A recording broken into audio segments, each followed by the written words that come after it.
Como estudar direito na quarentena?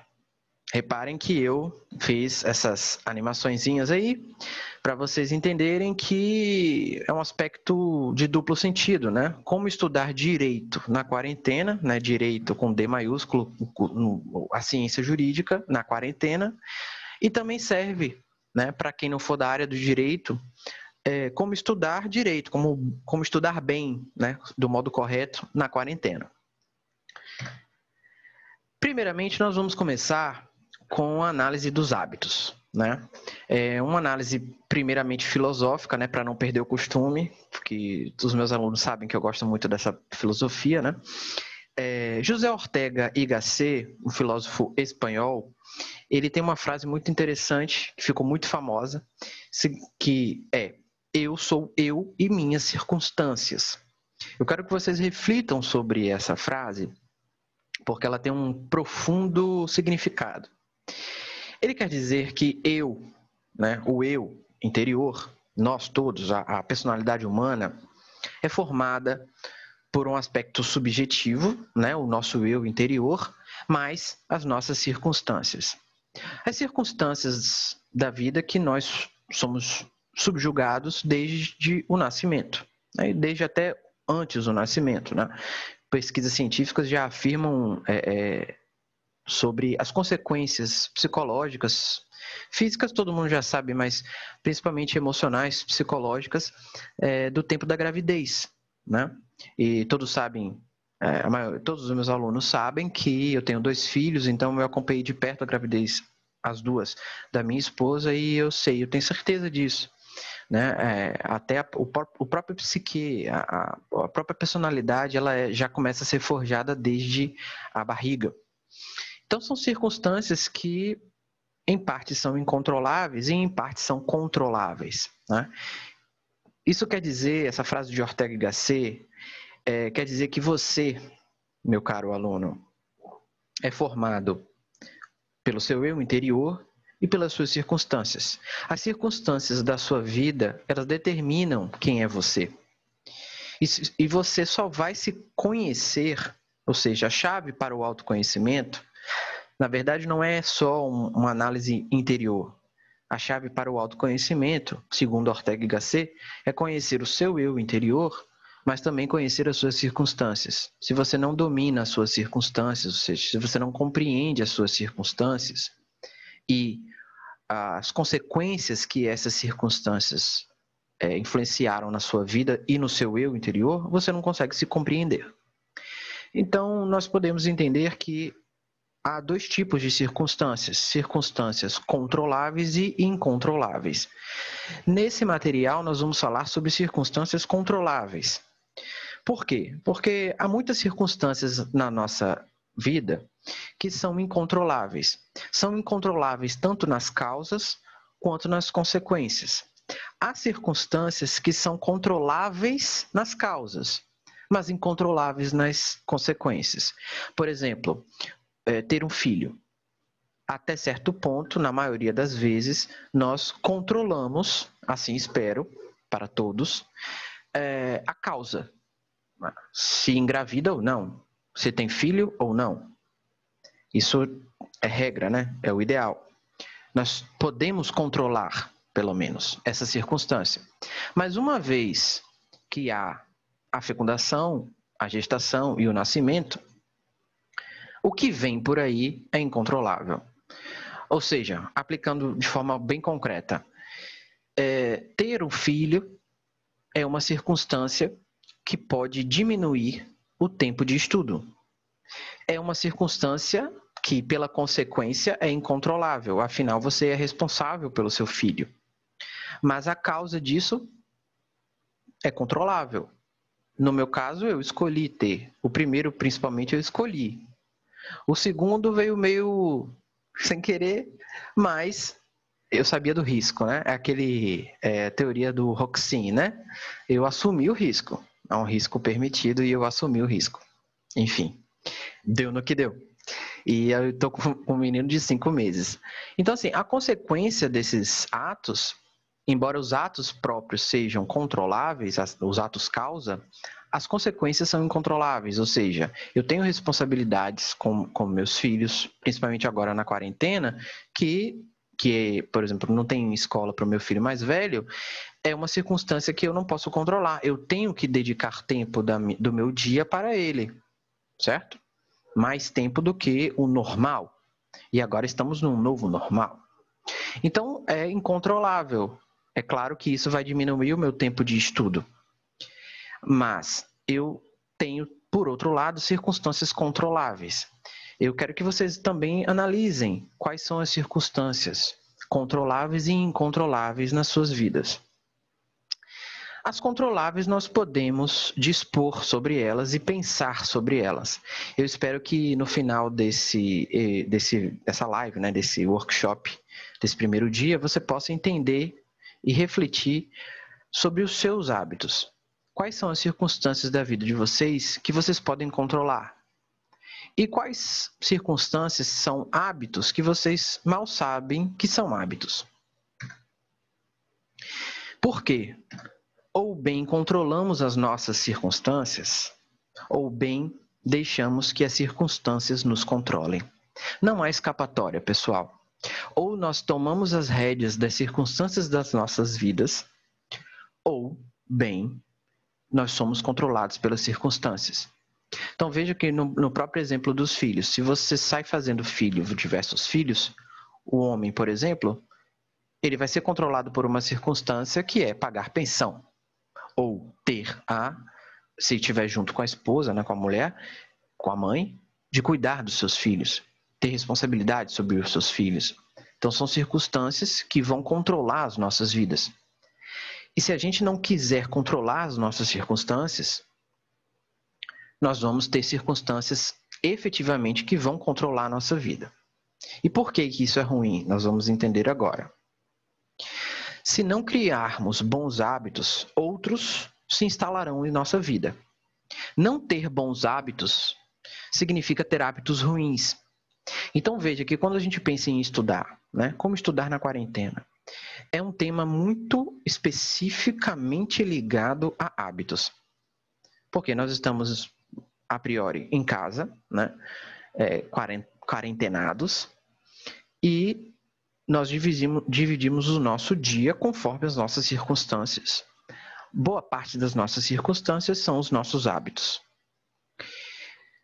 Se temos bons hábitos, nós vamos seguir e alcançar objetivos pré-determinados. Se não temos bons hábitos, ou seja, se nós acordamos a qualquer hora, se nós nos alimentamos a qualquer hora, de qualquer jeito, se nós fazemos exercício ou não e não temos disciplina, isso não apenas significa que não temos bons hábitos. Isso significa que temos hábitos ruins, porque o nosso tempo vai ser ocupado com determinados hábitos. E há hábitos que nós não sabemos racionalmente que são hábitos. Os hábitos ruins são os hábitos que não são refletidos, ou seja, que a gente tem, mas não é uma escolha racional tê-los. E são ruins também porque, apesar de às vezes serem refletidos, eles acabam por não servir aos nossos próprios objetivos. Então, assim, pense comigo, para controlar as nossas circunstâncias através de bons hábitos, nós devemos saber o que queremos. Porque se nós não tivermos objetivos em nossas vidas, qualquer hábito vai servir. E veja que, se nós não temos bons hábitos, porque não temos metas em nossas vidas, ou se nós não temos bons hábitos porque não sabemos o que fazer na vida, nós teremos hábitos que vão cumprir determinados objetivos, mas que são objetivos que não são nossos. Então, vocês já devem ter visto aquele livro de capa amarela que fala sobre hábitos. Eu agora deu branco agora com o nome do livro. Se alguém lembrar aí, é um livro que fala de hábitos e propaganda. A mensagem principal do livro depois eu lembro. A mensagem principal do livro é: a propaganda, o marketing, ele cria hábitos nas pessoas com o fim de gerar, obviamente, lucro, né? Comprar. Tem até um exemplo do livro que foi o uso da pasta de dente, que na época que foi lançada a pasta de dente em massa, não havia comprovação científica, e até hoje isso é mais ou menos discutido, não havia comprovação científica de que realmente precisava ou precisa escovar os dentes a cada refeição. Hoje há teorias que dizem que basta escovar o dente à noite, enfim, para vocês terem essa ideia. Mas a propaganda foi feita para criar o hábito, e todos vejam que todos nós temos o hábito, espero eu, de escovar os dentes após cada refeição. É um hábito um pouco irrefletido mesmo, mas porque a gente tem um objetivo, né? A gente tem um objetivo bom, que é o de ter dentes saudáveis. Mas veja, nós devemos saber o que queremos. Então, Ortega y Gasset complementa: eu sou eu e minhas circunstâncias, e se não salvo a ela, não me salvo a mim, que foi o que eu disse. Olha embaixo aí. Se eu não compreendo a minha circunstância, radicalmente co-implicada comigo, não poderei compreender a mim mesmo. A vida humana, para Ortega y Gasset, continuando nessa vibe filosófica, se divide em 3 momentos. Isso é bem interessante, galera. Esses 3 momentos se repetem de modo cíclico. O primeiro momento é a alteração. A alteração ou alteração significa um estado de atenção voltada unicamente para o outro, para o mundo exterior. E veja o radical latino dessa palavra. Alter é o outro.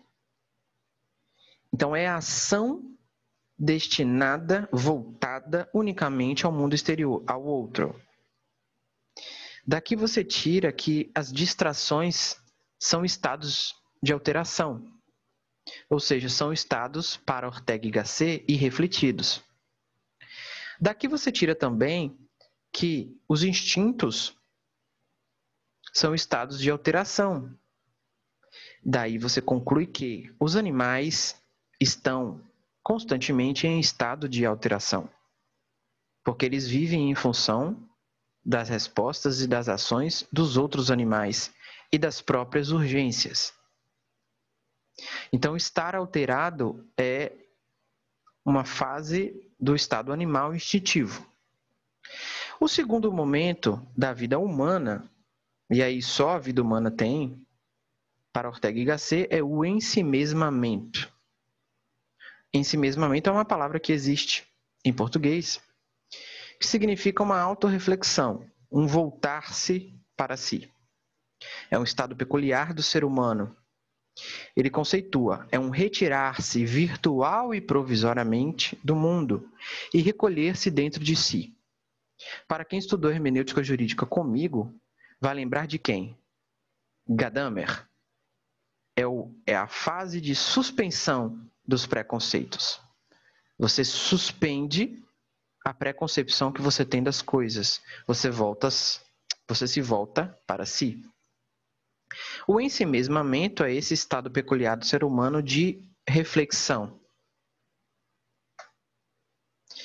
E o terceiro momento é o momento da ação autêntica, ou seja, é justamente a ação refletida. É a ação que decorre do ensimesmamento. Você reflete sobre os atos e sobre a ação dos outros e o que aquilo faz reagir em você, no seu interior. Você reflete sobre as circunstâncias e sobre como isso altera o seu eu, e você passa a agir de forma autêntica. Autêntica para ele é autenticamente vida humana, né? A vida autenticamente humana. Então, o 2 e 3 é próprio do ser humano. A alteração é própria dos animais. Nós, como animais, também, né? Nós temos essas 3 fases. Então, veja que na nossa discussão sobre hábitos, nós podemos ter alteração, o ensimesmamento e a ação autêntica. O ensimesmamento é a reflexão sobre os próprios hábitos. E a ação autêntica é a tomada de rédea que a gente tem das nossas vidas para criar bons hábitos e eliminar maus hábitos. A ação autêntica é aquela que passa a considerar cada vez mais o contexto do momento futuro como seu foco de planejamento para novas ações. Veja que, e aqui até um ponto interessante, que é uma aproximação entre Ortega y Gasset com Freud, né? A questão do ensimesmamento, ela é fundamental para a psicologia. É justamente o que o psicólogo e o psicanalista tentam criar nas pessoas. Então, a terapia na psicologia, ela é um exercício de ensimesmamento. Olha que coisa interessante. E realmente, eu não sei quantos de vocês fizeram terapia ou fazem, o que é muito bom. Todos nós precisamos de terapia, principalmente agora, depois da pandemia. Mas os que já fizeram ou que fazem, e eu já fiz, nós vemos claramente a questão do ensimesmamento e como isso é libertador para a gente. Conclui Ortega y Gasset. Note-se que a ação humana, dita autêntica, se distingue radicalmente da ação animal por conta do esforço do ensimesmamento. Então, veja que para o ensimesmamento há um esforço. Por quê? Porque o mundo exterior nos coloca obstáculos ao ensimesmamento, à reflexão. Essa ideia é uma ideia bem semelhante à filosofia de Heidegger. Heidegger também falava em vida autêntica, contemplação. Hannah Arendt também. Hannah Arendt teve até um caso com Heidegger, né? Mas isso aí é fofoca filosófica. Mas no caso das teorias, Hannah Arendt também afirmava isso. Então a gente tem que pensar que essa ação refletida, essa vida autêntica, ela só acontece depois da reflexão, da contemplação. E até o que um filósofo até vivo hoje, atual coreano, que é professor na Universidade de Berlim, Chiu Han, ele fala sobre a sociedade do cansaço, a gente vai falar um pouco depois, que na antiguidade havia, principalmente na questão da filosofia, a questão da contemplação, né? O homem se livrava das questões materiais e ia para a contemplação. E a contemplação era vista como uma atividade autêntica do homem. A questão animal, de sobrevivência, não. Né? E isso, com o passar do tempo, foi se modificando. Né? Até a crítica de Han se refere a essa questão, de que nós, e Heidegger também, nós estamos diretamente ligados à alteração, nós estamos diretamente ligados à distração, porque nós vivemos para produzir, né? Então essa produção, tanto de materiais quanto de serviços, né? Num modo de produção social que desvaloriza a contemplação, nós estamos constantemente ocupados, o que impede o ensimesmamento e logo impede a ação autêntica. Olha o título desse slide, alterados. Será que nós estamos alterados no sentido de Ortega y Gasset? A distração é um óbice ao ensimesmamento, é um óbice à contemplação. Nós temos tantas formas de distração, né? Aí no slide exemplificados como as redes sociais, mas também tem os smartphones, né? O WhatsApp, aplicativos, jogos, a vida virtual, e também até determinadas situações como viciados em informação, ficam assistindo o jornal o tempo todo, não para, né? 24 horas. E outros tipos de vícios também, eles impedem que a gente contemple, né? Então, eu até tenho um relato há muito tempo de uma pessoa que fazia tudo ouvindo música, o tempo inteiro ouvindo música, todo tipo de música o tempo inteiro.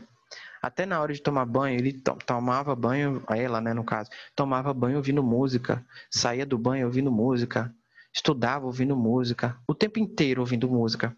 Não que isso seja ruim, ouvir música, mas veja que será que essa pessoa tem um espaço na própria vida para a reflexão própria, né? O que eu quero da vida, o que eu estou fazendo com a minha vida? Fica essa reflexão. Será que nós estamos mais alterados do que contemplativos? Né? Alterados porque estamos constantemente nas redes sociais, o tempo inteiro. Quem é que já não entrou, por exemplo, num aplicativo, por exemplo, o WhatsApp, para buscar uma informação que a gente sabe que está lá numa conversa do WhatsApp, e daqui a pouco a gente está vendo todas as notificações de todos os grupos que a gente participa, as notificações dos amigos, as notificações dos crushes, aquelas mensagens de oi sumida, né? E daqui a pouco a gente pega um link, coloca no YouTube e começa a verificar uma criança, vídeos de criança falando que querem café, e enfim. E a gente já esqueceu o que a gente estava procurando no WhatsApp, a gente volta, já perdeu meia hora, certo? Então é de refletir também, né, sobre os hábitos de estudo. Será que nós estamos gastando tempo com isso? Então, será que nós estamos alterados? De outro lado, existe a questão do acesso aos fatos, né? Mortimer Adler nos alerta. Os tipos de mídias sociais que temos hoje, elas nos dão um amplo acesso. Afinal, nós estamos na era da informação. Mas esse acesso a fatos e dados não significa necessariamente o entendimento, a compreensão sobre esses fatos. A compreensão requer ensimismamento, a compreensão requer estudo. Então, é algo que a gente tem que pensar, sair desse estado de alteração para criar o bom hábito, e um deles é o estudo. Fica a reflexão, como o pensador de Rodin. Quais hábitos fazem diferença na sua vida? Sua vida. Quais contribuem para a sua vida? Quais te prejudicam? E quais podem ser neutros? Quais hábitos ou circunstâncias você tem puramente em razão dos outros? Ou seja, compras que você faz, atitudes que você tem, tempo que você gasta com determinadas funções e atividades, unicamente em razão dos outros, algo que não vai trazer nada para a sua vida. Quanto tempo você gasta com isso? Quanto tempo você gasta postando fotos no Instagram e vendo a vida dos outros colorida, que muitas vezes não é, mas só ali no Instagram? Quanto tempo você perde nas redes sociais? Você já raciocinou que se você demorar meia hora por dia em cada rede social, vamos dizer 4 redes sociais diferentes, você já perdeu 2 horas do seu dia?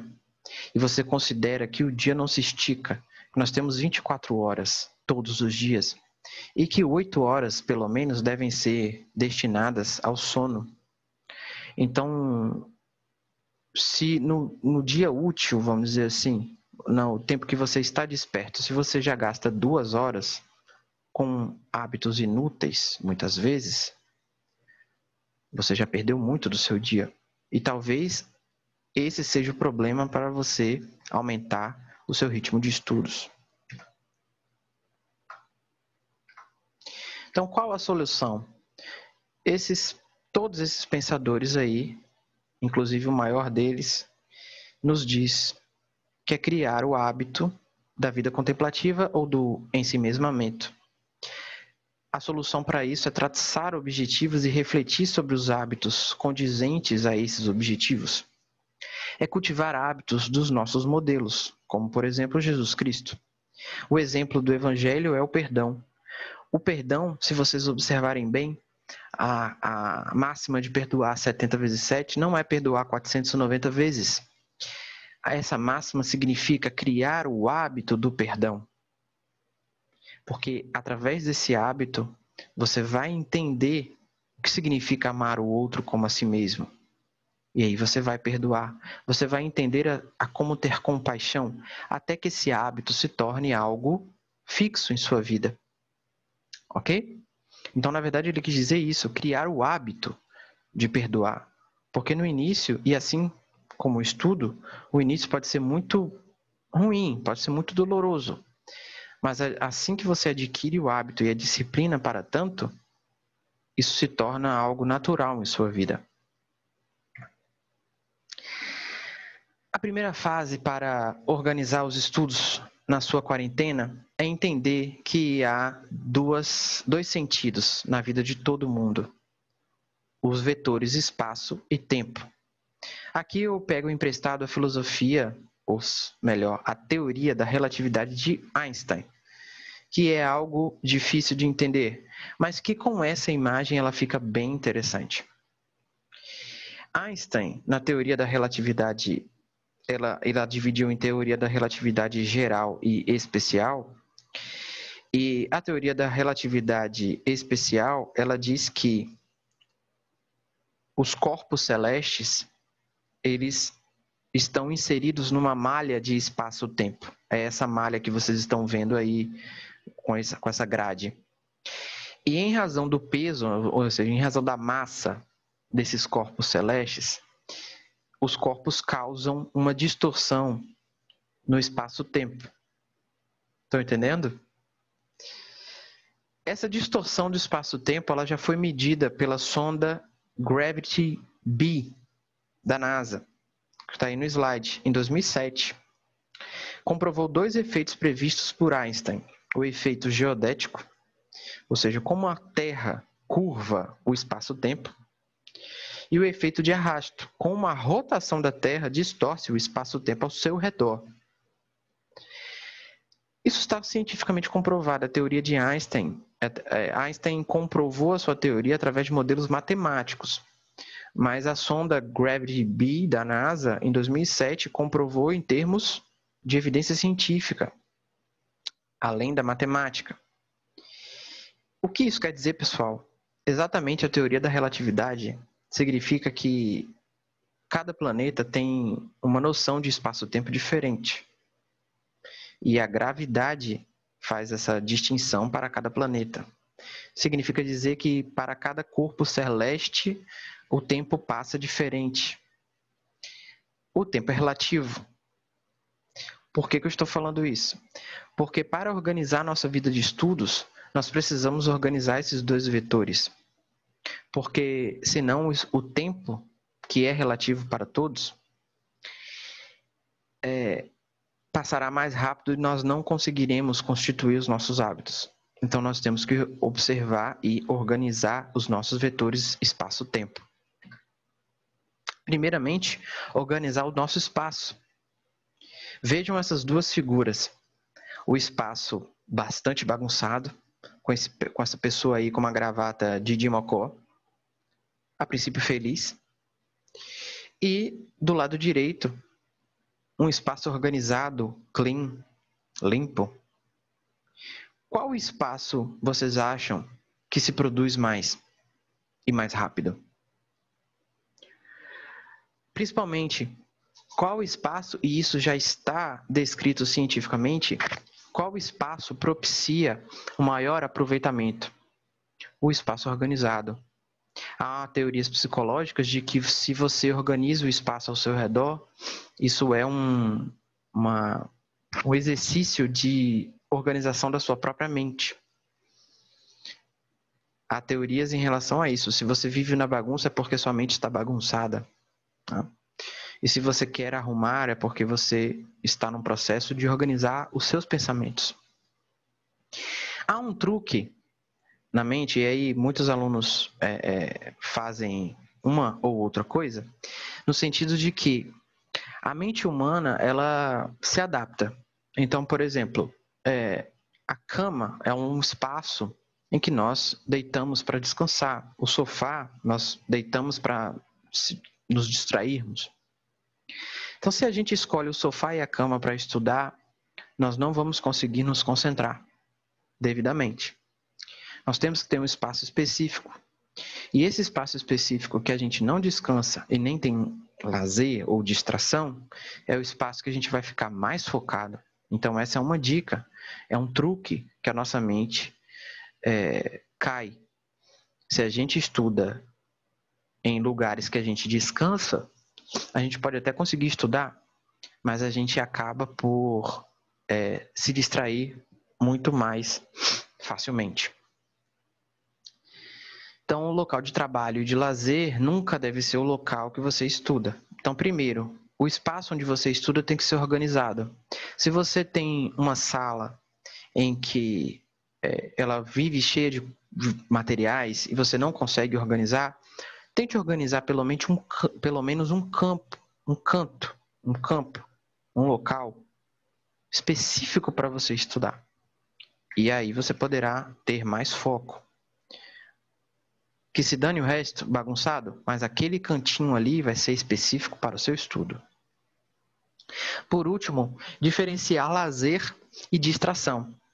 O lazer é algo que podemos dizer fútil, é algo que você não sabe qual é o objetivo propriamente dele, mas ele sempre adiciona algo em sua vida. A distração é algo inútil. Distração é algo que não vai fazer diferença na sua vida. Por exemplo, ler revista de fofoca, notícias de celebridades, é completa distração. Não traz nada para a sua vida. Nada, absolutamente nada. É algo inútil. Assistir um filme, por outro lado, além de ser, entre aspas, uma distração, é um lazer. Por quê? Porque tem um objetivo, um intuito. Aquele filme traz uma mensagem para você que você vai reagir de alguma forma. Então, é algo bem diferente do que a mera distração. E lá na frente a gente vai falar de corpo são, mente sã.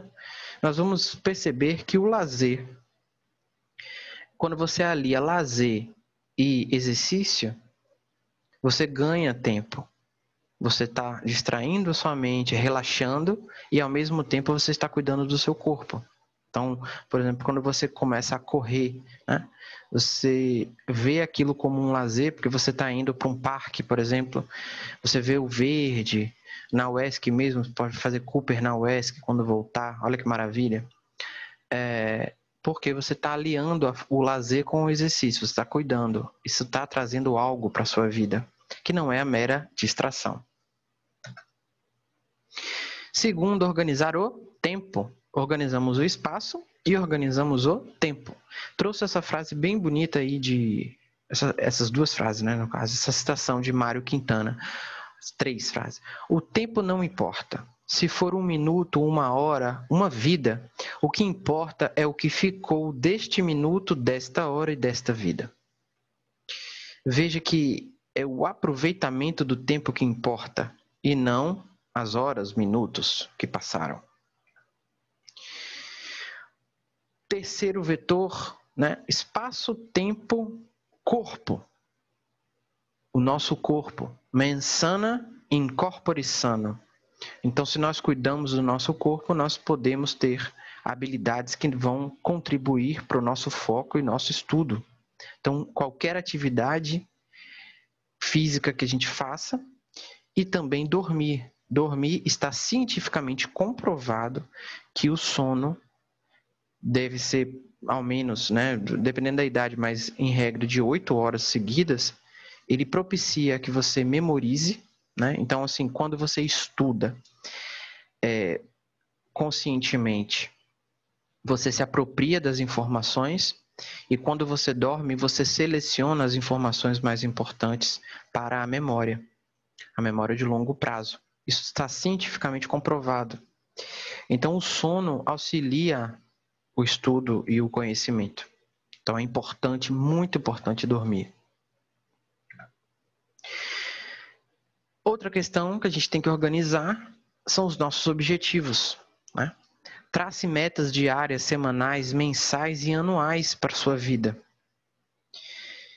Metas que sejam factíveis dentro do grau do conjunto das suas circunstâncias, do tempo disponível que você tem e do grau de produtividade que você tenha.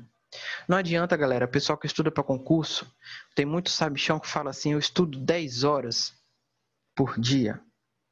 E aí, muitas vezes, os seus concorrentes ficam assim, poxa, mas eu só estudo 4. Na verdade, as pessoas podem estudar 4 horas por dia e produzir mais do que aquele que estuda 10.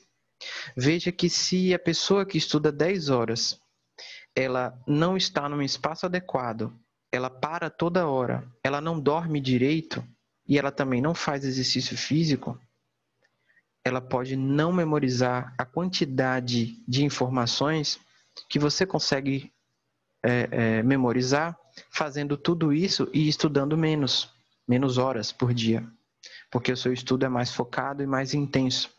Às vezes a pessoa estuda 10 horas, mas toda hora entra no Facebook, toda hora checa o WhatsApp, posta uma foto ou outra no Instagram e volta. Ou vai pela janela, né? O famoso Instagram da vida real, aquelas pessoas que ficam na janela olhando a vida alheia, vendo a vida passar pela janela, e aí para e volta. Então, assim, isso é muito relativo, mas faça metas factíveis. Se você tem 2 horas para estudar, estude as 2 horas que você previu. Não fique querendo, eu vou estudar 12 horas. Calma lá. Metas complexas, né? Metas que comunicam a sua vida intelectual, acadêmica e pessoal também, porque cada parte, né? Existe aquela frase que a vida não cabe no látis. Realmente, nem por isso a gente vai deixar de qualificar o nosso látis, tá? Mas tente formular metas que sejam complexas, ou seja, que atendam tanto a sua vida acadêmica, quanto a sua vida pessoal, quanto a sua vida intelectual, né? A vida fora da universidade. Isso é muito importante. E que sejam metas resilientes e imperativas, né? Sejam metas que se adaptam aos contextos, ou seja, afinal, a vida muda, né? As circunstâncias vão acontecendo nas nossas vidas e muitas vezes a gente tem que dar um passo atrás para poder dar 2 passos à frente. E muitas vezes as circunstâncias que às vezes a gente acha ruins são na verdade boas. Você já reparou que muitas vezes as pessoas mais ocupadas conseguem produzir muito mais do que pessoas que não têm tantas ocupações? Já perceberam isso? Já perceberam agora na quarentena que quanto mais obrigações vocês têm, por exemplo, na universidade, enquanto tem aula presencial, mais vocês produzem? E agora que vocês têm um tempo livre imenso, sem ter um pinto para sustentar, muitas vezes, vocês não produzem tanto? Então, na verdade, são metas resilientes. Na verdade, são situações, circunstâncias que às vezes te motivam a fazer. E às vezes você tem menos tempo para fazer. Ok? Tá tudo indo num ritmo bom? Vocês estão acompanhando bem? Eu não tô com o chat aqui. Peraí. Sim, dá para entender tudo. Ótimo. Então, vamos lá. Vou deixar aqui do lado. Então, assim, um bom hábito para começar a estudar é ler. Ler não necessariamente aquela leitura técnica. Não ler somente a leitura técnica, né? Porque quando a gente fala no estudo, quarentena, né? Estudar direito na quarentena, vamos ler. Você pode pensar, não, ler o curso, meu Deus, ler sobre direito empresarial, falimentar, nossa, que legal, né? Mas não é isso. Esse hábito de ler, ele pode ser criado com diversos tipos de leitura. Por exemplo, se você não tem o hábito de ler, e na verdade nós vamos falar muito sobre leitura no nosso próximo encontro, né, da semana que vem, que eu espero que todos vocês estejam presentes, a leitura, ela proporciona atividade cerebral cada vez mais complexa. E quanto mais atividade cerebral complexa e simultânea, mais nós memorizamos. Então veja, se você começar a ler qualquer livro, um livro que você tenha mais proximidade, um tema ou um tipo de leitura que você goste mais, ficção, não ficção, biografia, até livro técnico também. Por exemplo, eu gosto de ler filosofia, do direito, então é algo que eu posso começar. Então, se você não tem um hábito de leitura já estabelecido, você tem que começar esse hábito de leitura com algo que você goste de ler. Nem que seja para mera distração, entre aspas, né? Que no meu conceito vai ser um lazer, porque sempre você leia contos. Os contos sempre trazem mensagens ali que você tem que interpretar, é um outro nível de interpretação para além do que está meramente sendo dito. Tem sempre uma moral. E assim, então assim, você procura esse tipo de literatura específica que você goste e comece o hábito. E vocês vão observar que quando vocês adquirirem esse hábito, vocês vão querer outros tipos de literatura, inclusive a literatura técnica, né? O tipo de leitura para você estudar para a universidade vai ficar mais fácil. Você vai ler mais rápido, você vai entender mais rápido, certo? Então é algo bem interessante. Parte disso do que eu estou falando é explicado cientificamente. Vamos para o slide. Veja esse aí, ó, a arquitetura cerebral da leitura. Isso aí é para qualquer leitura, pessoal. Aprender a ler consiste em acessar através da visão as áreas da linguagem falada. Olha que interessante. Então, as áreas do cérebro que você usa para falar, elas são ativadas enquanto você lê. Olha que informação interessante, importante para você entender. O acesso ao significado, a visualização das palavras, você ganha vocabulário e uma experiência pessoal. Cada vez que, assim, a fase que vocês têm mais linguagem, por exemplo, jurídica, é a fase que você mais lê livros jurídicos. Você adquire uma forma de pensar e de se expressar que vai chamar a atenção de todo mundo, dos seus professores, dos profissionais que estão ao seu redor, e vai até dar uma aparência de que você sabe até mais do que realmente sabe, né? Porque você aprende a se expressar, porque você ganha vocabulário, e você aprende a pensar dentro daquele tipo de linguagem técnica, ok? Então é muito interessante também. Então essas áreas do cérebro são várias que são ativadas ao mesmo tempo e elas encontram um desenvolvimento para além da própria leitura. Então, assim, aprender a ler e ter o hábito bom da leitura, ela fornece ferramentas para que você possa estudar com mais desenvoltura, para que você possa entender as circunstâncias da sua vida com mais sagacidade. Então, veja que isso é muito importante. Né? Até uma experiência, meu filho tem 4 anos, vai fazer 5 agora em dezembro, e todo mundo fala que ele tem um vocabulário imenso, que ele fala muito bem, que ele sabe se expressar. Mas por quê? 2 coisas. A primeira coisa foi, eu e minha esposa sempre conversamos com ele, mais ou menos, e aí a gente adapta, óbvio, mas usando palavras como se estivesse falando com um adulto, explicando de forma complexa as coisas, claro, em um nível mais abaixo que ele pudesse entender. Mas a gente não usava meramente frases especificamente de criança ou dizia para ele, isso aí você não vai entender, você vai entender quando crescer. Não, você pode entender alguma coisa hoje. Então ele tem um vocabulário muito bom. O outro motivo é porque ele lê desde pequeno, né? Assim, apesar dele não ser alfabetizado, obviamente, a gente lê para ele, mas a interação com um livro começa antes de ler. Né? Então, isso vai criando para ele esse hábito. Então, vamos para o outro, que é uma reportagem da revista Nova Escola, que é o seguinte... Essa parte aqui do final, ó, que está aqui em rosa, me parece aqui, ó. Olha só, sobre a importância de ler. É essa parte rosa aqui, ó, que está com o número 4, ó. Reciclagem neural. Uma área específica do hemisfério esquerdo é ativada em pessoas alfabetizadas sempre que os indivíduos são expostos a palavras escritas em qualquer idioma. A mesma região não é ativada no cérebro de analfabetos.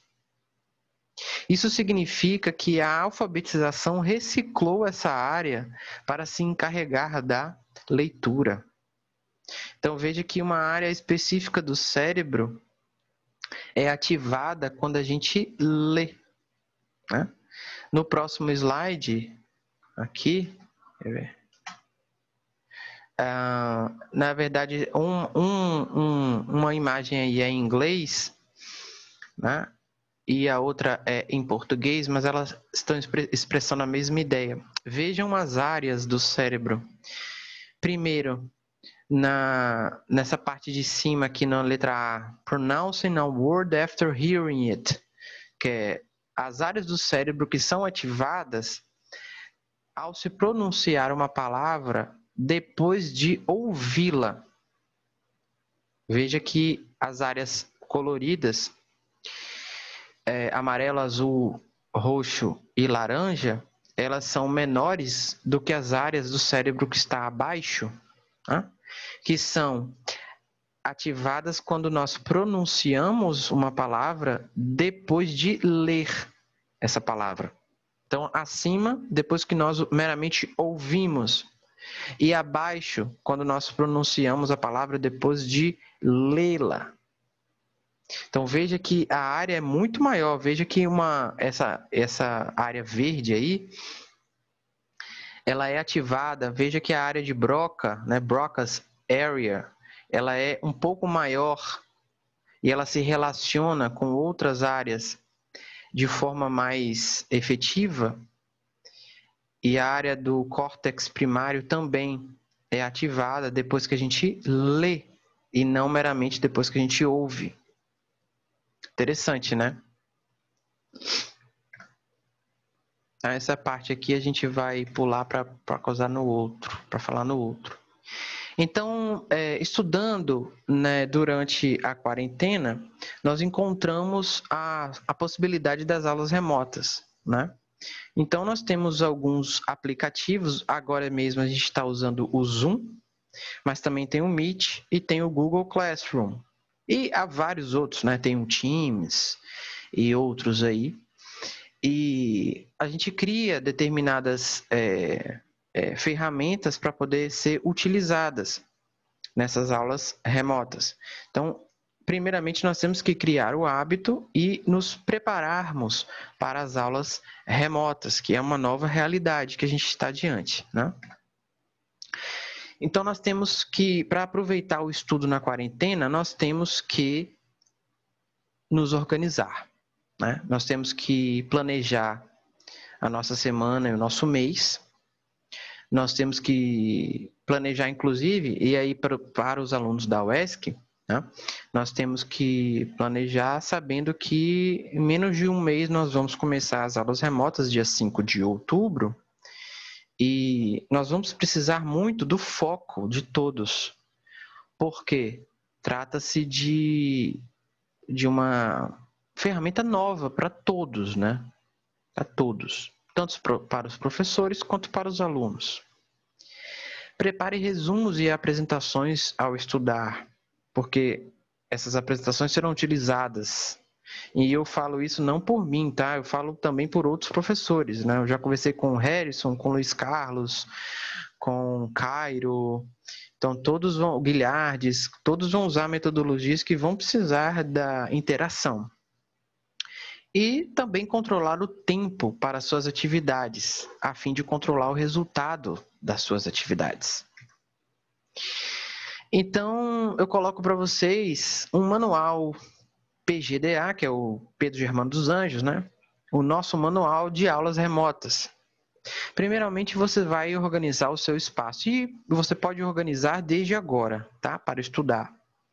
Escolha um cômodo onde haja o melhor sinal de internet e que, ao mesmo tempo, você não tenha tantas distrações, né? Se você sentar na mesa da sala, no meio da sua residência, em que você mora com sua família, isso não vai dar muito certo, né? Porque você vai ter muitas distrações. A aula é online, mas o comportamento deve ser o ideal de uma sala de aula. Tenha foco. Lembre-se que apenas você possui responsabilidade pela sua própria aprendizagem. Eu coloquei essa frase por quê? Porque na aula remota, o foco é muito mais sobre o que você faz para aprender do que a possibilidade do professor passar conhecimento. Se aproxima mais do autodidatismo. Por isso nós temos que ter foco. E um foco concentrado, principalmente nas aulas expositivas, né, nas chamadas atividades síncronas. São atividades que requerem a participação e interação ao vivo entre professor e aluno.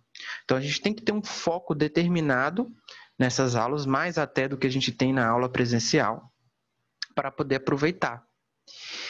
Organizar o tempo. O tempo aí eu coloquei com várias regras sobre você utilizar o seu computador, né? Veja só, ou o seu celular, mas veja, abra abas exclusivas, abas lá do navegador, exclusivas para auxiliar o seu estudo. Por exemplo, se você vai estudar direito constitucional, abra a Constituição no seu computador. Abra o Google Classroom na turma de Direito Constitucional do professor Germano. Abra o material que o professor Germano te falar para abrir. E a reunião, só. Não abra outras abas no navegador. Não fique mexendo no celular, porque isso distrai, né? Eu coloquei esse quadro aí de Salvador Dalí, que muitos conhecem, né? Para falar sobre a efemeridade do tempo e a efemeridade da memória, inclusive.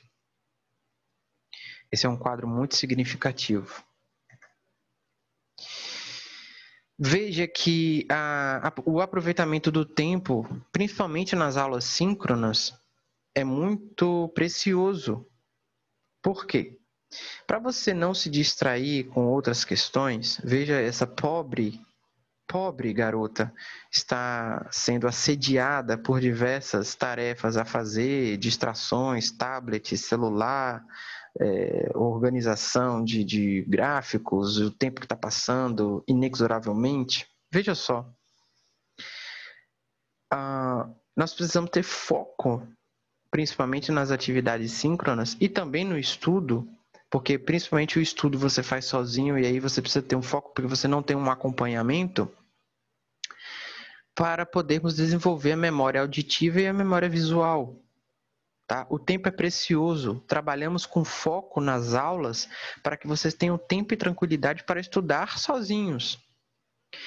Não fique achando que você é multitarefa, que você vai abrir, participar da reunião, vai ouvir a aula, vai ver o slide, vai acompanhar a aula, vai acompanhar a Constituição e ainda vai entrar no Facebook, vai ver um videozinho no YouTube, vai ver fotinha no Instagram, porque isso não dá certo, tá?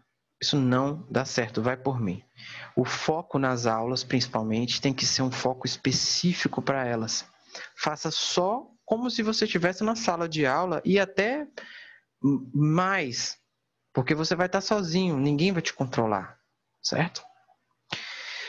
Eu coloquei aí no slide, Marcos está dizendo o quê? Que não vai dar nem para fazer piada? Sim, dá para fazer piada no chat, dá sim, pode fazer. Às vezes a gente vai pedir para vocês fazerem piada para a gente se distrair um pouquinho, né? Mas veja aí, vocês conhecem a técnica Pomodoro? Já ouviram falar? Então, assim, eu prefiro do que tentar ser multitarefa, utilizar a técnica Pomodoro, né? Pomodoro Technique. É uma técnica que pode ser flexibilizada também, né? Para quem não conhece, é técnica de muito concurseiro, realmente, mas é uma técnica que ela nos diz, principalmente, que o foco na tarefa escolhida tem que ser total. Por isso que eu coloquei o Pomodoro aí, né, para colocar no extremo do multitasking, né, ou multitarefa. Às vezes a multitarefa ela proporciona um grau de atenção muito superficial em todas as tarefas. Não quer dizer que você não vai cumpri-las, quer dizer que você tem um grau de atenção reduzido para todas. né? Isso é natural do ser humano, né? Dizem que as mulheres são mais preparadas para exercerem, né, a multitarefa. Pela minha experiência, isso é verdade, né? O homem, ele é mais burro em relação a isso. Ele não consegue se concentrar. Mas veja, ele só consegue se concentrar em poucas coisas ao mesmo tempo. Mas isso não significa que o grau de atenção assim, vai ser total na multitarefa. Muitas vezes há coisas que passam batido para as pessoas que estão em multitarefa, que a pessoa com um foco específico observa de pronto. Então, aqui também, pessoal, é uma diferença de geração. Veja que a multitarefa é uma exigência da era da informação, né? Nós temos acesso a informações variadas de várias fontes, de inúmeros sites, de aprofundamentos que a gente, por exemplo, dar um exemplo. A gente pode pegar agora sobre o coronavírus. Fizeram uma pesquisa na Holanda sobre a hidroxicloroquina. A gente pode optar por ler a manchete e só.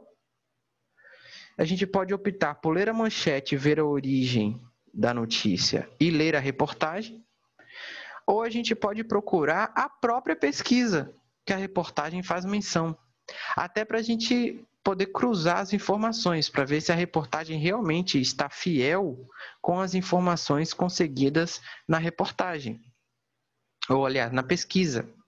Então, veja, o grau de profundidade na atenção é algo que a gente escolhe, né? Muita gente escolhe só ver a manchete. Que absurdo, foi descoberto isso sobre um deputado X. Mas, na verdade, quando a gente vê a reportagem, não foi bem assim. Foi apenas alguém que acusou, por exemplo. Então, a gente tem que trabalhar o grau de atenção para ser um grau de atenção profundo. E a técnica Pomodoro, ela trabalha muito melhor do que a multitarefa, né, nesse sentido. Então, assim, naqueles 25 minutos de aula, naqueles 50 minutos de aula, que seja uma dedicação, que haja uma dedicação. E também no seu estudo em casa. Você criar o hábito de se focar, né? Veja que interessante, pesquise com seus pais, com seus avós, a questão de se organizar para realizar certas atividades. Você vai observar que os mais antigos, eles se concentram, eles se focam em determinadas atividades. E muitas vezes nós hoje vemos, né, nessa geração, eu até me incluo, que a gente vê como uma lentidão. Então, por exemplo, assim, mãe, pai, avô, avó, vocês não estão conseguindo compartilhar algo no WhatsApp para muita gente, ou você não consegue analisar uma notícia aqui e conversar com outra pessoa, um outro assunto. Mas veja, isso não é questão de inteligência, isso é questão de foco. A pessoa está acostumada a focar naquela atividade.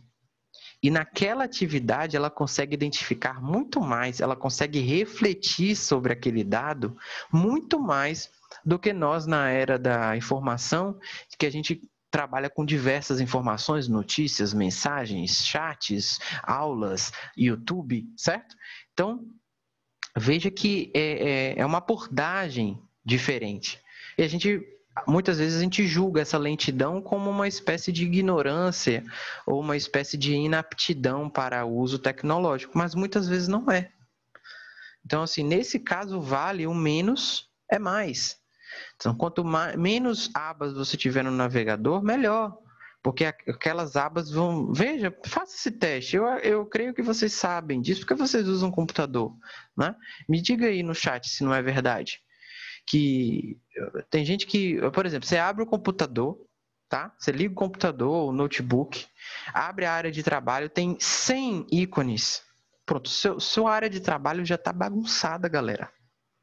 Você não sabe o que você quer fazer no seu notebook, porque já chega muita informação. Tudo você grava na área de trabalho. Está bagunçado, certo? Está bagunçado.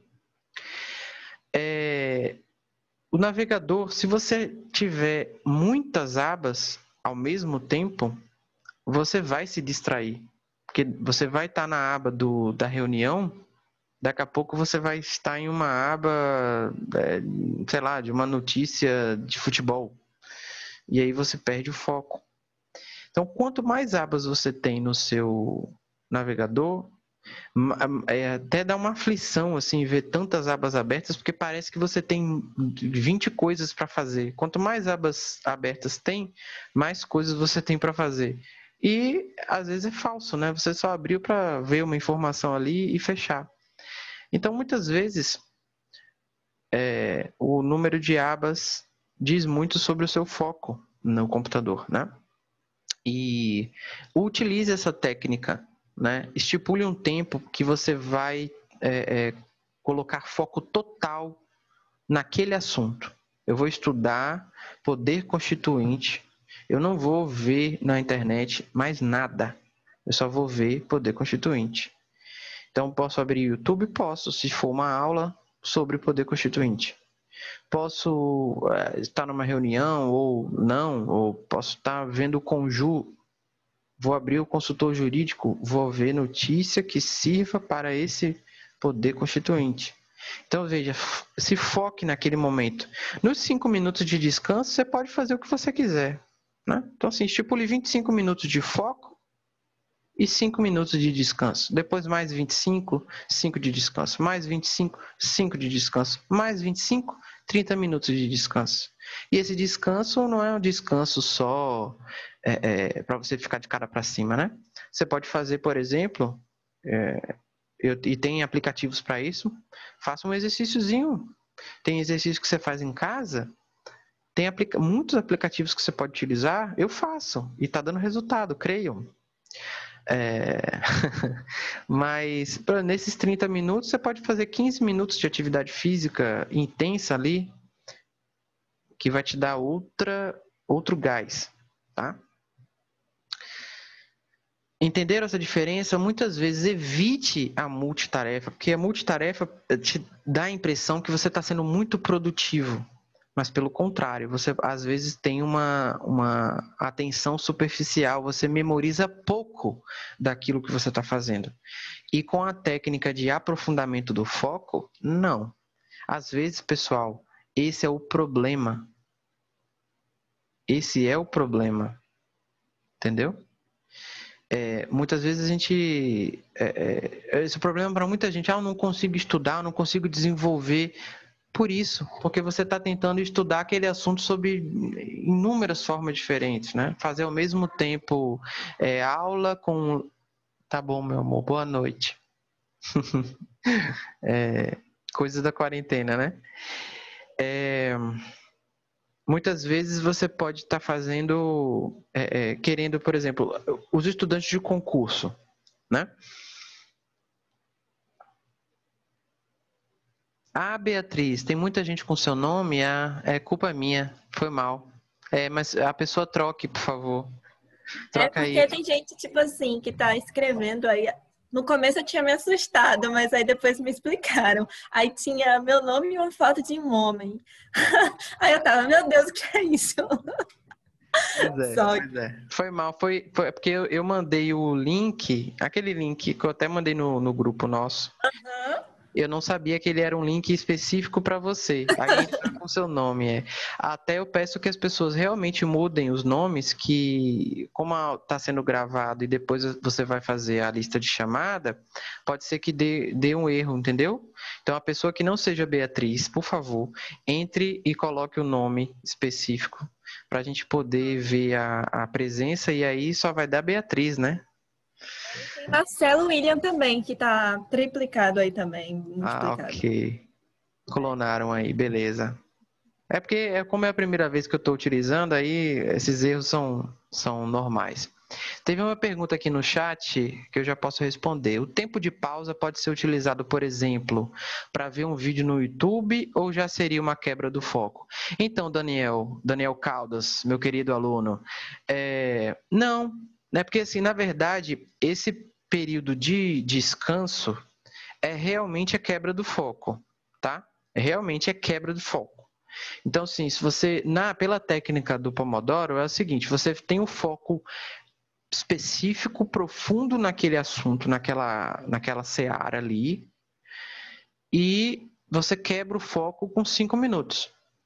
Depois, quando você tem mais 4 pomodoros, já descansou 3 vezes 5 minutos, que você descansa, entre aspas, esses 30, é realmente para quebrar o foco mesmo. Você pode fazer qualquer coisa, ok?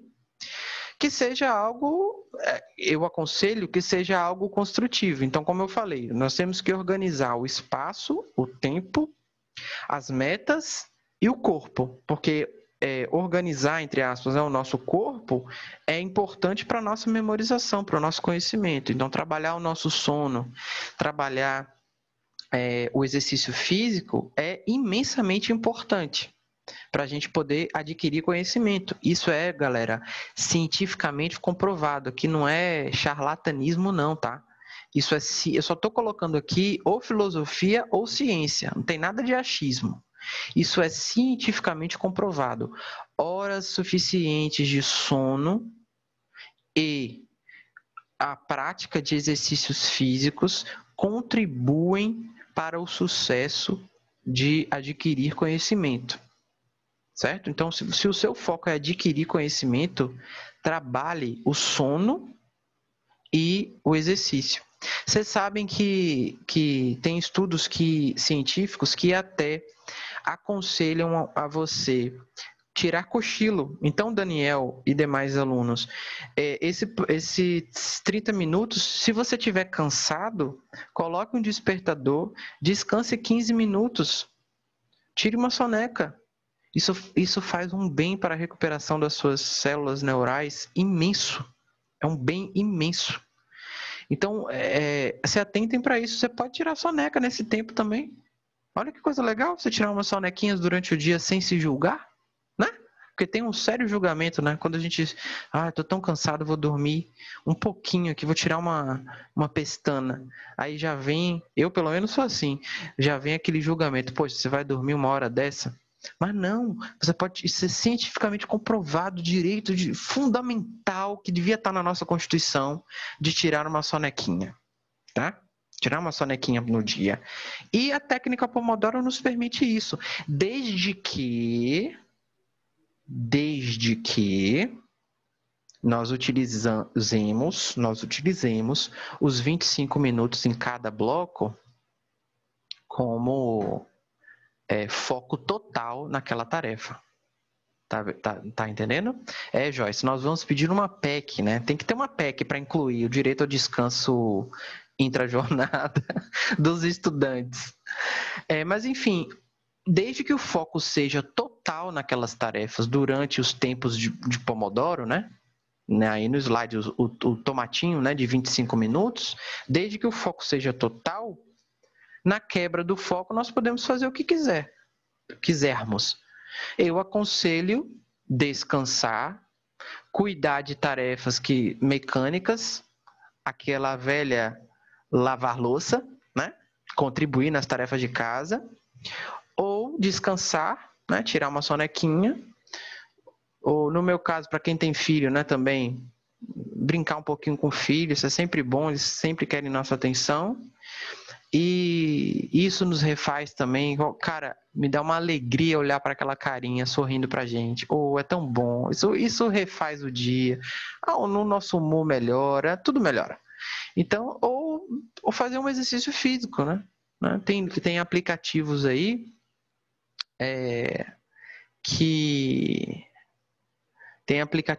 que dão 15 minutos de exercício intenso e aí vocês conseguem fazer. E cuidar do corpo ao mesmo tempo, tá bom? Vamos lá. Eu peço, se Caessa tá aqui no Zoom, não sei se ela já fez Ela saiu porque ela estava com o nome trocado, daí ela está tentando entrar de novo, mas não está conseguindo. Não, porque assim, se ela... Pronto, ela já está passando aqui para mim a lista do formulário. Eu vou colocar aqui que horas são? Daqui a pouco eu coloco, tá, pessoal? A lista de presença eu vou fazer por formulário mesmo, e aí eu vou colocar no chat daqui a pouco, tá? Para vocês assinarem, tá bom? Fiquem tranquilos com essa questão do nome aí. Então, continuando. Muitas vezes os concurseiros, eles abrem um computador, vão estudar um assunto, e aí eles abrem assim, a videoaula, o texto da Constituição ou da lei específica, tudo bem, é o certo. Mas também abre site de questões, SlideShare, passeimamãe.com, certo? Então, assim, abre um monte de abas que às vezes tem a ver até com o assunto de estudar, só que isso acaba atrasando e tirando o foco. Por exemplo, tirando o foco da aula. Ou você está assistindo aula ou você está fazendo questão. Quem nunca, né? Eu já fiz muito isso, de estar assistindo uma videoaula e abrir um site de questão e ao mesmo tempo, vou aproveitar aqui, fazer umas questõezinhas, treinar. Mas, gente, isso tira o seu foco da aula. Aí, uma informação que pode ser importantíssima para o seu concurso, que aquele professor está ali chamando atenção, você está lá tentando resolver a questão, não ouviu. E você não vai voltar à videoaula. Então, aquilo ali já passou.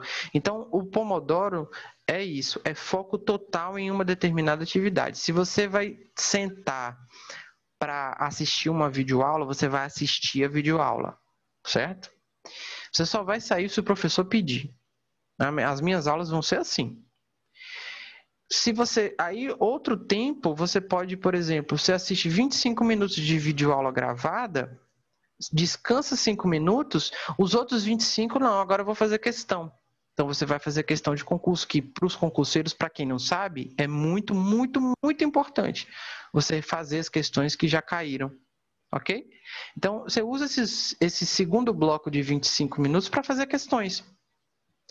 Descansa 5 minutos, pega mais 25 minutos de videoaula. Entenderam? Então assim, o Joyce está falando aí da OAB, a mesma coisa. Se você quer fazer, então assim, pegue uma aula de 50 minutos, foco total 25, descansa. Foco total 25, descansa. Terminou a aula? Beleza, terminou. 25 de questões. Olha que maravilha. Descansou? 25 minutos de anotações, resumos.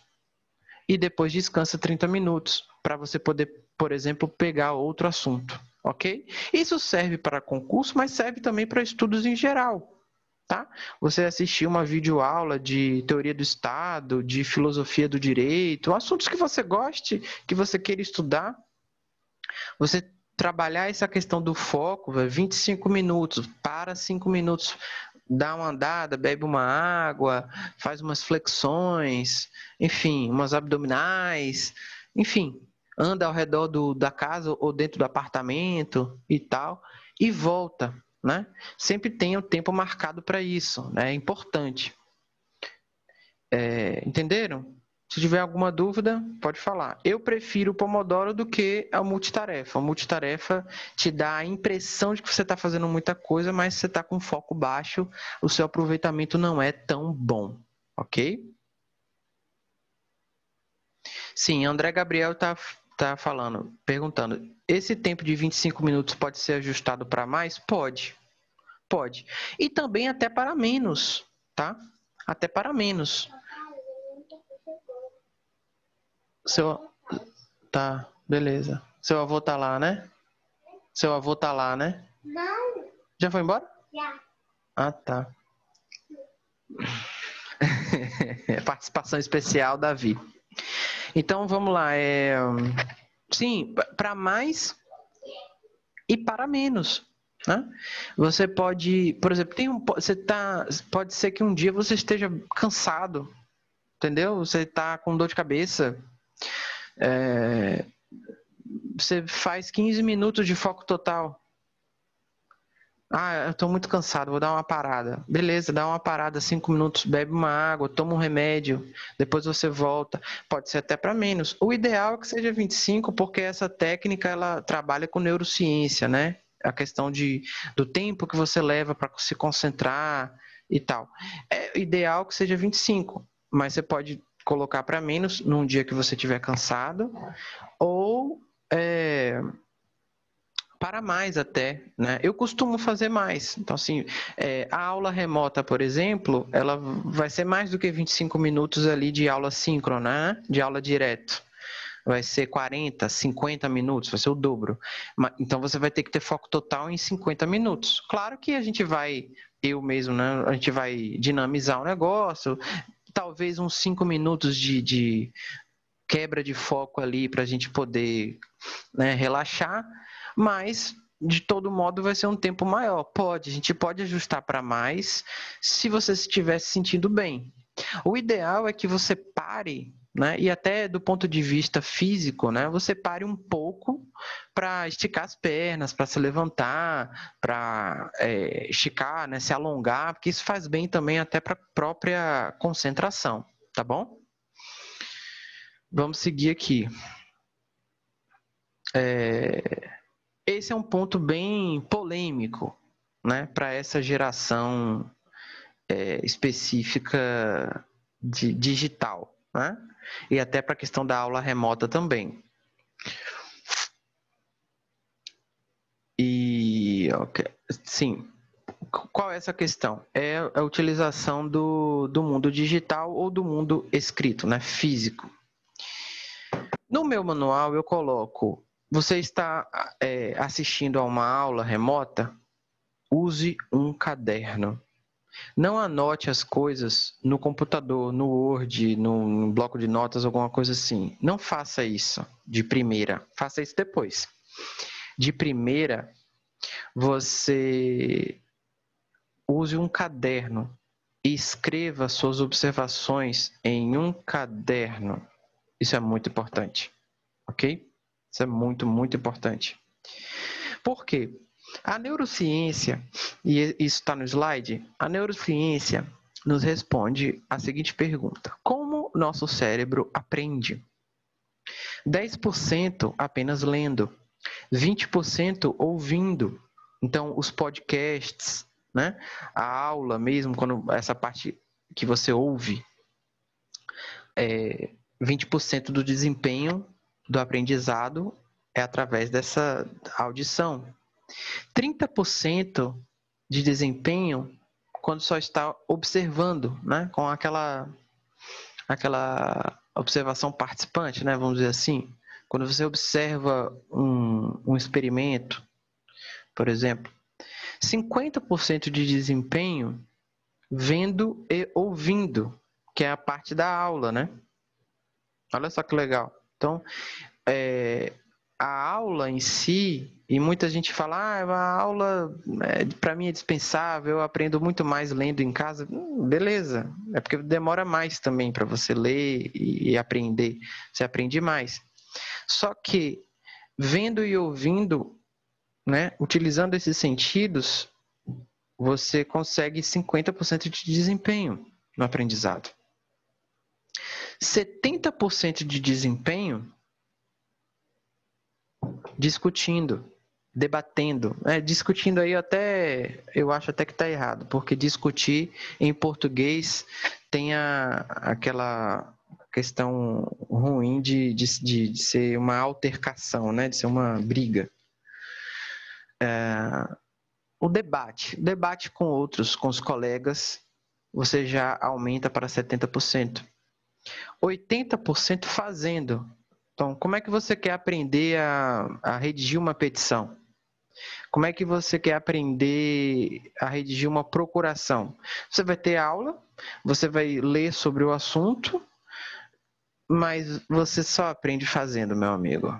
Você só aprende fazendo. Então, você vai sentar para fazer uma procuração, você não vai só copiar, você vai redigir a sua procuração. E aí você vai aprender. Você nunca mais esquece. Nunca mais esquece quando você faz. E 95% ensinando aos outros. Veja só, aquele aluno que ensina para os colegas, né? Ele não é tão altruísta assim, né? Tem um certo aspecto, entre aspas, egoísta. Por quê? Porque 95% do desempenho é quando você ensina. Mas por que quando você ensina você tem 95% de desempenho, galera? Porque você já leu, já ouviu já viu, já observou e já refletiu sobre aquilo, certo? Você já analisou, é o momento da contemplação. Ninguém consegue ensinar, ninguém consegue ensinar sem apropriar os conceitos, se apropriar dos conteúdos e refletir sobre eles, criar sistemas mentais, esquemas mentais específicos para poder ensinar. Então, Daniel, não é só Joyce que usa vocês, não. Todos os professores, né? Os professores, os que ensinam, usam vocês para aprender. Muitas vezes as pessoas falam assim, professor, como é que você consegue memorizar tanta coisa? Rapaz, porque eu dou aula há 11 anos. Então eu aprendo todo mês. Então, assim, e por isso que eu estou um pouco nervoso com essa questão de aula, né? De não ter aula, porque eu estou deixando de aprender, cara. Estou sentindo falta. Então, é um vício, né? Vício não, é um hábito. É um hábito que eu não estou podendo cumprir. E aí a gente fica inventando coisas aqui, colocando vocês para se inscrever, para vocês entrarem aqui no Zoom e tal, para eu poder usar um pouquinho, né? Para eu poder aprender.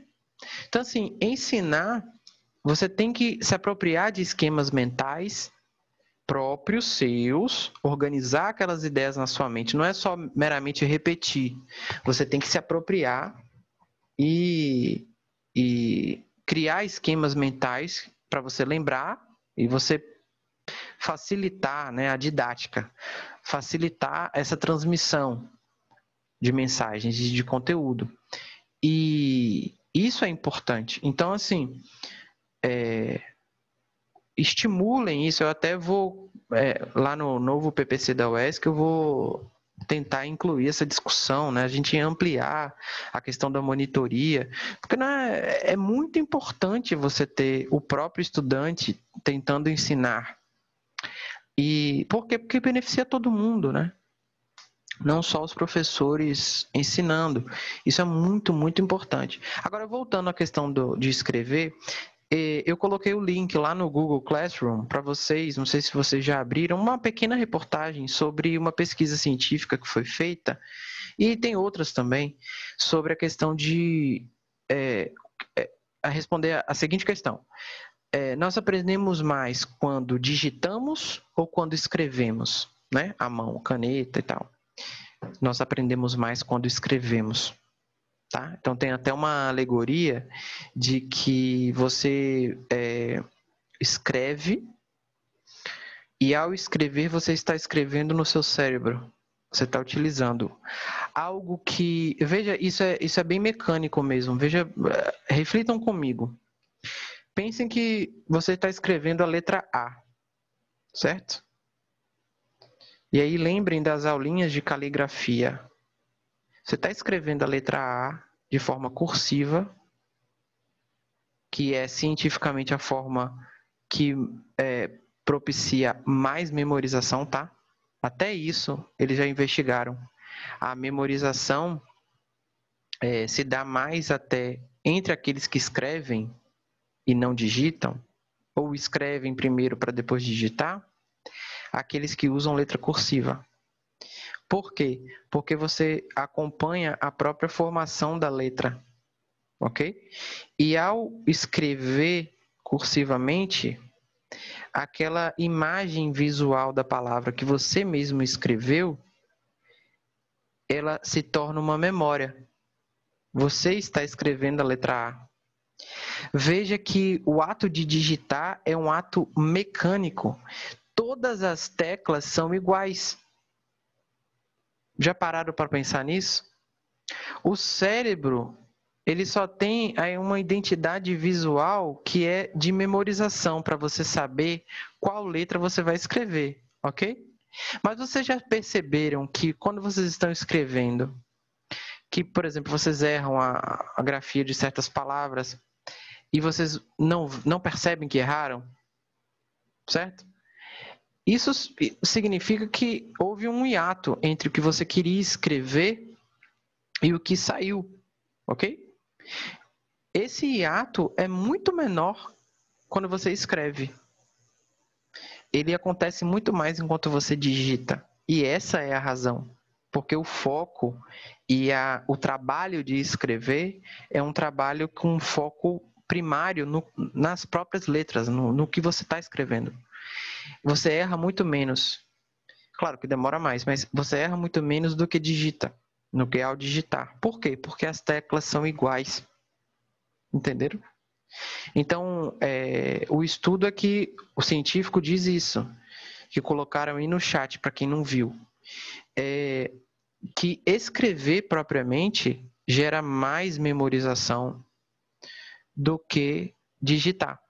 Então, a questão que eu trago para vocês é essa. Muitas vezes fazer resumos escritos à mão é melhor e a minha experiência, os concursos que eu mais me dei bem, inclusive o da UESC, que eu fui aprovado e passei e trabalho, atualmente, foram os concursos em que eu tive esse tempo de estudar e resumir os principais pontos, né, pelo menos, escrevendo resumos escritos. Por mais que depois eu fizesse arquivos digitais sobre o que eu estudei, tá bom? Então, isso é experiência pessoal e isso é cientificamente comprovado também. Por que eu disse que isso é polêmico? Porque muitos alunos não gostam de escrever à mão os trabalhos que eu mando fazer, né? Todo semestre a mesma coisa. Ah, não pode ser digitado e tal. Olha, pode, mas a questão é que quando a gente passa trabalhos para vocês e mando vocês escreverem, é porque eu estou preocupado com essa questão da memorização, da apreensão do conhecimento, né, do conteúdo, de modo mais profundo. E o digitar, além de propiciar a cópia, né, muitas vezes, ela acaba não gerando essa memorização, tá bom? Atenção ao horário. Lembre-se que não precisa pegar ônibus salobrinho para ir para a UESC, né? Então, não tem desculpa para você não estar no horário, a não ser que você não tenha internet. Se não for esse o caso, cumpra o horário.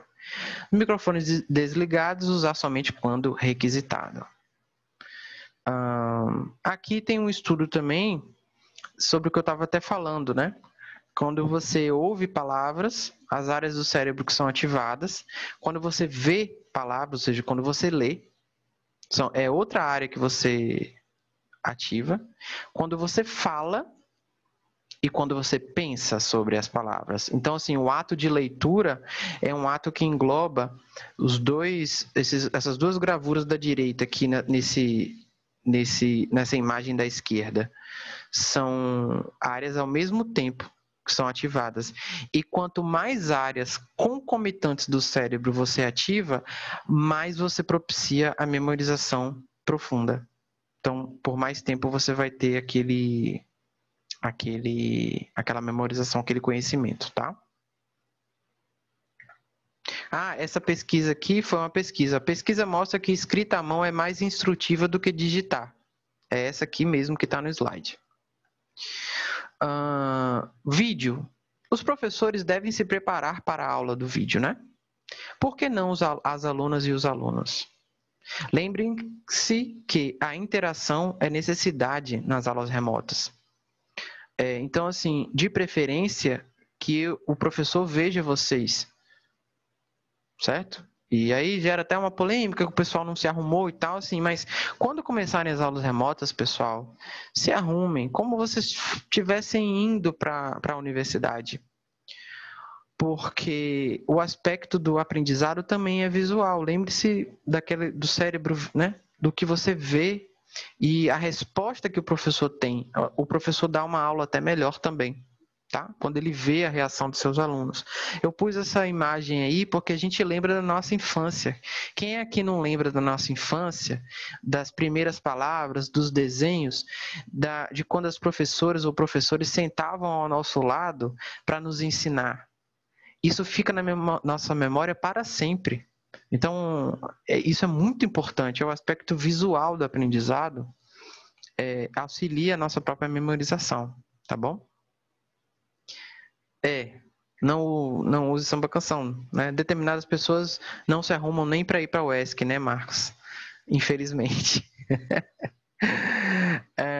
Mas enfim, essas foram as nossas referências, tá? Como eu disse, tudo do que eu falei, a seção das nossas experiências pessoais são objeto ou da filosofia ou de ciência mesmo, né? Então aí as referências.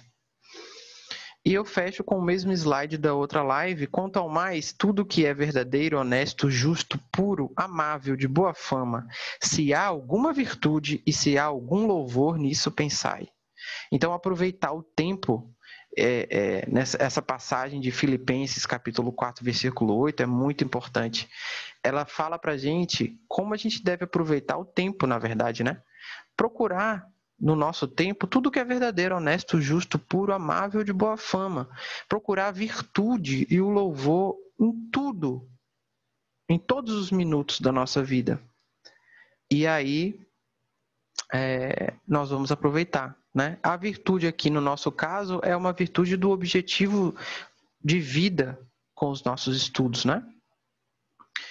Aproveitar o tempo para encontrar e desenvolver alguma virtude nessa quarentena. Eu espero que vocês tenham bastante saúde mental, mesmo aqueles que não vão realizar as aulas remotas, aqueles que não são da UESC, eu estou vendo também que tem alunos de outras universidades, que eu tenho muita alegria também de estar aqui lecionando. E eu tenho muito prazer em estar ministrando esse mini curso aí para vocês. Espero que tenham gostado. Eu espero muito que vocês estejam bem e que, de alguma forma, esses encontros sirvam para nós nos motivarmos mais para conhecer, para estudar e para ter um senso de realização nas nossas vidas, tá? Muito obrigado. A atenção de todos